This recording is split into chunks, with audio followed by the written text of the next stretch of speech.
Hello beautiful ladies, happy करवा चौथ to all of you. तो आज मैं आपके लिए करवा चौथ की कथा लेकर आई हूँ और आपका करवा चौथ बहुत ही खूबसूरत बीते। आइए पढ़ते हैं करवा चौथ की कहानी। बहुत समय पहले की बात है। एक साहूकार के 7 बेटे और उनकी एक बहन करवा थी।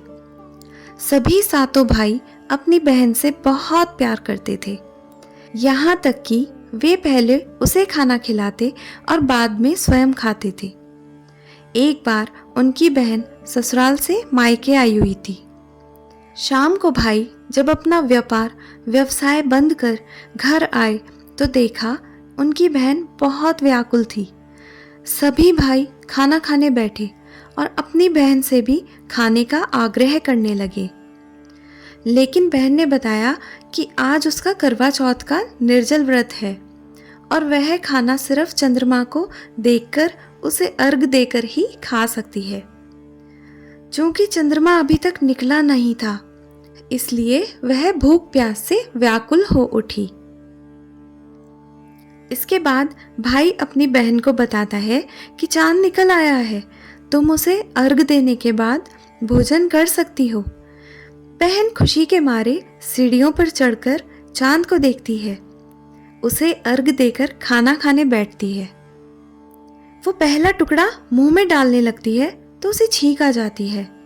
दूसरा टुकड़ा डालती है तो उसमें बाल निकल आता है और जैसे ही तीसरा टुकड़ा मुंह में डालने की कोशिश करती है तो उसके पति की मृत्यु का समाचार उसे मिलता है। वह बौखला जाती है। उसकी भाभी उसे सच्चाई से अवगत कराती है कि उसके साथ ऐसा क्यों हुआ है।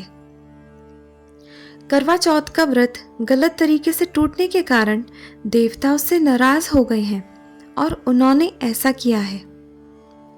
सच्चाई जानने के बाद करवा निश्चय करती है कि वह अपने पति का अंतिम संस्कार नहीं होने देगी और अपने सतीत्व से उन्हें पुनर्जन्म दिलवाकर ही रहेगी। वह पूरे 1 साल तक अपने पति के शव के पास बैठी रहती है, उसकी देखभाल करती है। उसके ऊपर उगने वाली सुईनुमा घास को वह एकत्रित करती जाती है। 1 साल बाद फिर करवा चौथ का दिन आता है। उसकी सभी भाभियां करवा चौथ का व्रत रखती हैं। जब भाभियां उससे आशीर्वाद लेने आती हैं तो वह प्रत्येक भाभी से यम सुई ले लो, पिया सुई दे दो, मुझे भी अपने जैसी सुहागिन बना दो, ऐसा आग्रह करती हैं। लेकिन हर बार भाभी उसे अगली भाभी से आग्रह करने को कहकर चली जाती है। इस प्रकार जब 6 नंबर की भाभी आती है तो करवा उससे भी यह बात दोहराती है। यह भाभी उसे बताती है कि चूंकि सबसे छोटे भाई की वजह से उसका व्रत टूटा था, अतः उसकी पत्नी में ही शक्ति है कि वह तुम्हारे पति को दोबारा जीवित कर सकती है। इसलिए जब वह आए तो तुम उसे पकड़ लेना और जब तक वह तुम्हारे पति को जिंदा ना कर दे उसे नहीं छोड़ना, ऐसा कहकर वह चली जाती है। सबसे अंत में छोटी भाभी आती है। करवा उनसे भी सुहागिन बनने का आग्रह करती है, लेकिन वह टाल मटोल करने लगती है। इसे देख करवा उन्हें जोर से पकड़ लेती है और अपने सुहाग को जिंदा करने के लिए कहती है। भाभी उससे छुड़ाने के लिए नोचती है, खसोटती है, लेकिन करवा नहीं छोड़ती। अंत में उसकी तपस्या को देख भाभी पसीज जाती है और अपनी छोटी उंगली को चीरकर उसमें से अमृत उसके पति के मुंह में डाल देती है।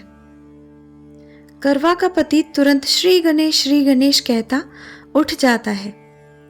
इस प्रकार प्रभु कृपा से उसकी छोटी भाभी के माध्यम से करवा को अपना सुहाग वापस मिल जाता है।